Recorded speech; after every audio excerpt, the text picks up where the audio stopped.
نہیں کیمرے کی یار کیوں بھائی نہیں آپ کل آپ کہیں کہ ہم نے میں ساری انتظامیہ کے بندوں مجھے کچھ فتاوی رضویہ جلد 29 کے صفحہ نمبر 640 کے اوپر لکھتے ہیں، فرماتے ہیں ہاں سلامتی ایمان کے ساتھ اعمال کیسے ہی ہوں، اللہ تعالیٰ کے کرم سے امید واسق یہی ہے کہ جو اللہ کے علم میں سید ہیں اللہ ان سے اصلاً کسی گناہ پر کچھ مواخذہ نہ فرمائے۔ یہ جو آج مجھے کہتے ہیں تم سادات کو ہواؤں میں اڑا رہے ہو، وہ اپنے بزرگوں کو پڑھو، اعلیٰ حضرت فاضل بریلوی کیا لکھ کے گئے ہیں، وہ فرماتے ہیں کہ جو واقعتاً سید ہے، حقیقی سید جو اللہ کے علم میں ہے، اللہ کے نبی کی آل میں سے، اعلیٰ حضرت لکھتے ہیں اللہ اس کے کسی گناہ پر اصلاً کوئی مواخذہ نہ فرمائے۔ وہ پنڈی کا ایک کالا کوا یہ صفحہ پیش کر کے پچھلے کو چھپا رہا ہے، تمینوں پہلا صفحہ بھی پڑھا تو یہ بڑھنا یہ ہوتا ہے، یہ بڑھ گیا۔ اور تم سے غداری نہ کرو، اس پر امت کا اجماع ہے کہ سید اگر رافضی ہو جائے تو سید رہتے ہی نہیں۔ یہ ہے فتاوی رضویہ شریف جلد نمبر 29۔ ہم نے یہ نام یہی سے سنا بکی شریف سے، حافظ الحدیث رحمۃ اللہ علیہ سے۔ اس کے اندر ایک سوال پوچھا گیا اور اس سوال کا جواب اعلیٰ حضرت فاضل بریلوی رحمۃ اللہ علیہ نے ارشاد فرمایا، جو اعلیٰ حضرت نے لکھا خدا کی قسم علل اعلان بولنے والوں میں اس پر میں بول رہا ہوں۔ بڑے بڑے اس تانے سے پھسل گئے کہ ہمیں تو گستاخی اہل بیت میں کہا جائے گا، ہمیں تو پورا سیدی کو نہیں مانے گا۔ ان طوفانوں کے مقابلے میں نے کہا جو امام احمد رضا کو آگے سے سیدھا ہو کے آئے گا ہم اس کی دھجیاں اڑائیں گے۔ کوئی پیر ہے تو اپنے گھر ہے، اگر امام احمد رضا بریلوی سے ٹکرائے گا تو پھر اسے یوں ہی ہوگا جیسے داتا صاحب پہ ہوا ہے۔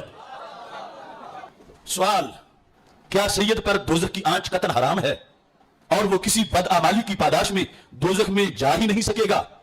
یہ فتاوی رضویہ شریف 638 صفحہ 638، الجواب 639 صفحہ۔ سائل نے پوچھا سید کا کوئی بھی مشرب ہو، سید ہو تو اس کو آگے چھٹی ہے، جنت میں چلا جائے گا۔ مثال سن لو، چلو سید نے معاذ اللہ چوری کر لی مگر دین کی نہیں، دنیا کے لحاظ سے یہ معاملہ اور ہے، لیکن سید جب دین پہ حملہ کرے تو پھر سید کی سعادت ختم ہو جاتی ہے۔ اب سید تو وہ بھی تھا جس کو سر سید احمد خان کہتے ہو، لیکن امام احمد رضا نے اس کو سید نہیں لکھا، اپنی کتاب میں احمد کلی لکھا ہے۔ سید تو لانشاہ بھی کہلواتا تھا قادیانی، تو کیا ادب باقی رہ گیا قادیانی ہونے سے؟ اعلیٰ حضرت کا لفظ سید کوئی مشرب رکھتا ہو، یہ لفظ تو بہت وسیع ہے کہ شاید تم پوچھتے ہو سید مشرب کوئی بھی ہو، یعنی مسلک کوئی بھی ہو۔ آپ فرماتے ہیں آج کل بہت مشرب ایسے بھی ہیں جو صریح کفر و ارتداد کے ہیں، یعنی بہت مسلک ایسے بھی ہیں اس مسلک پہ بندہ جائے تو مرتد ہو جاتا ہے، اس مسلک پہ جائے تو پھر کافر ہو جاتا ہے۔ کیسے؟ جیسے قادیانی نمبر 1، نیچری یہ سر سید احمد خان کا مذہب ہے جس کو اعلیٰ احمد کلی لکھتے ہیں۔ رافضی کیا بولا؟ یعنی جو مذہب اختیار کرنا کفر اور ارتداد ہے، اگر سید اس مذہب پہ جاتا ہے رافضی بن جاتا ہے تو اعلیٰ حضرت کہتے ہیں اب سیادت اس کی ختم ہو گئی ہے، سیادت اس کی ختم۔ ایسے ہی کہا وہابی، چکڑالوی، دیوبندی جو مشرب رکھتا ہو ہرگز سید نہیں، ہرگز سید۔ امام احمد رضا ابھی جا کے جامع محمدیہ نوریہ رضویہ کہا اس کو اس لیے جاتا ہے کہ میرے حافظ الحدیث نے کہا تھا قیامت تک اس درسگاہ کی ایک اینٹ فتاوی رضویہ سنائے گی، اور جو فتاوی رضویہ سے ہٹے گا اگرچہ بیٹا ہی کیوں نہ ہو۔ پروگرام تو بڑھ گیا، اس میں بیٹھنے کا اقتدار نہیں ہوگا۔ کہا کہ جب سید بن جائے رافضی تو سید نہیں رہتا۔ اعلیٰ حضرت نے کہا بولو سید، اور سید رہتا تو رہتا۔ لہذا آپ نے اس سلسلہ کے اندر فرمایا ہاں سلامت ایمان کے اعمال کیسے ہی ہوں، ایمان سلامت ہو، عمل خواہ کیسے ہوں، اللہ عز و جل کے کرم سے امید واسق یہی ہے کہ جو اس کے علم میں سید ہیں ان سے اصلاً کسی گناہ پر کچھ مواخذہ نہ فرمائے، یعنی اللہ سے امید یہ کی جاتی ہے۔ تب اگر سیادت باقی ہے اور اگر ایمان باقی ہے، اور اگر ایمان باقی نہ رہے تو پھر تعظیم بھی نہیں بلکہ تعظیم کرنا حرام ہے، تعظیم کرنا۔ وہ پنڈی کا ایک کالا کوا یہ صفحہ پیش کر کے پچھلے کو چھپا رہا ہے، کیا اللہ تو کہہ رہے ہیں کہ ایمان سلامت ہو، جتنا بھی گناہگار ہو امید واسق ہے؟ کمیونوں پہلا صفحہ بھی پڑھا اور قوم سے غداری نہ کرو. اس پر امت کا اجماع ہے کہ سید اگر رافضی ہو جائے تو سید رہتے ہی نہیں. رافضی ہو جائے تو سید، رافضی ہو جائے تو سید.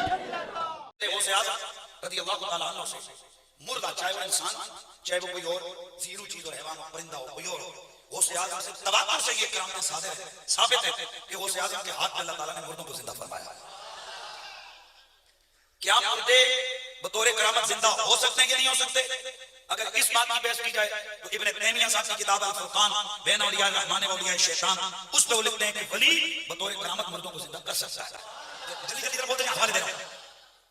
امام تاج الدین سبکی رحمۃ اللہ تعالیٰ علیہ آپ طبقات الکبریٰ میں فرماتے ہیں کہ مردوں کو زندہ کرنا یہ ولیوں کی کرامت کی قسموں میں سے ایک قسم ہے. جلدی جلدی سبحان اللہ کی صدا لگتی ہے.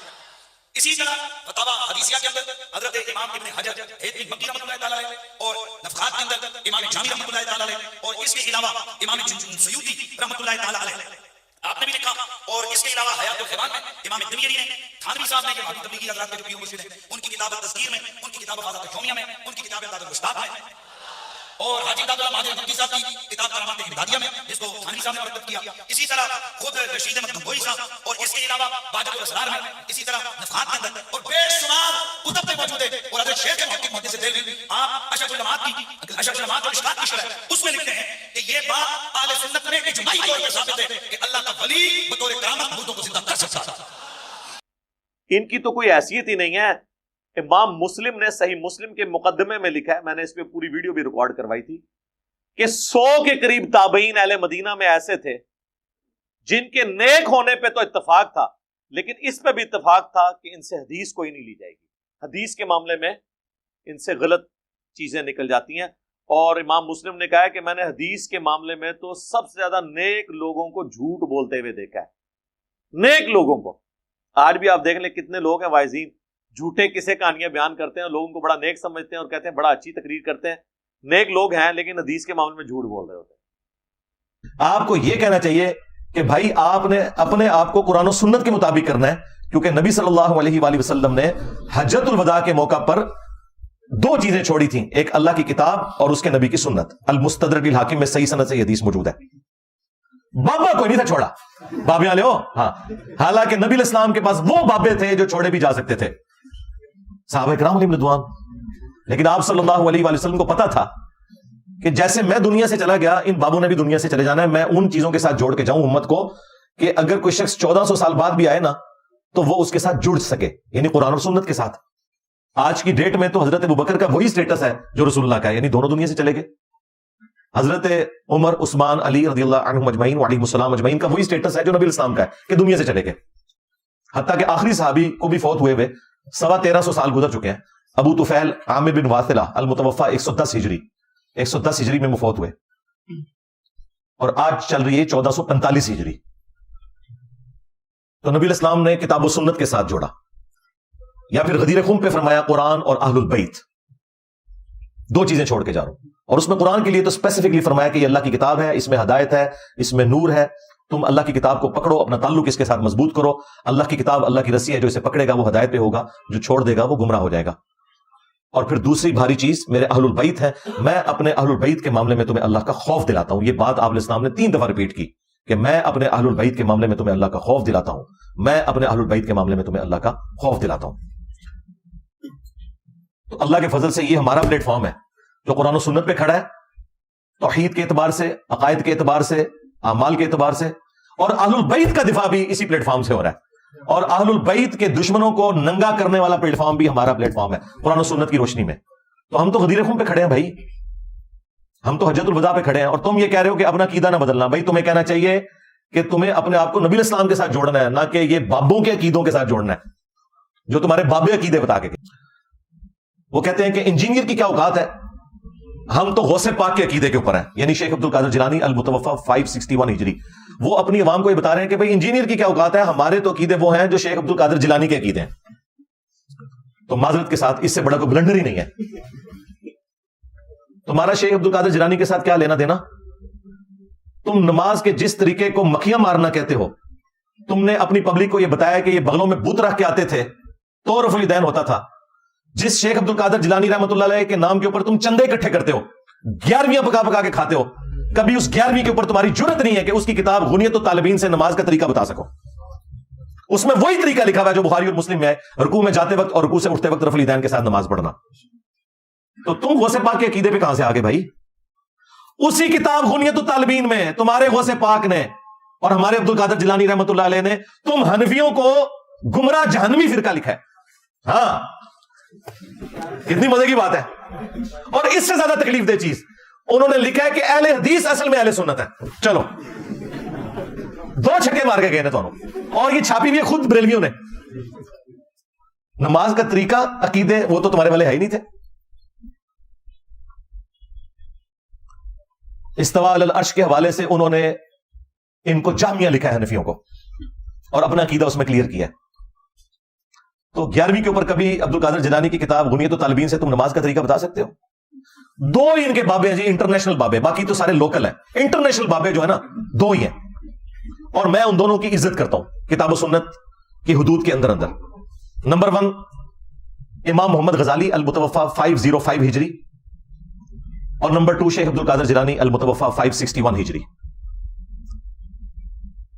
اور مزے کی بات, امام غزالی نے اپنی کتاب کی میاں سعادت میں اور شیخ عبد القادر جیلانی نے اپنی کتاب غنیت الطالبین میں نماز کا وہی طریقہ لکھا ہے جو بخاری اور مسلم میں ہے, رکوع میں جاتے وقت اور رکوع سے اٹھتے وقت رفع الیدین کر کے نماز پڑھنا.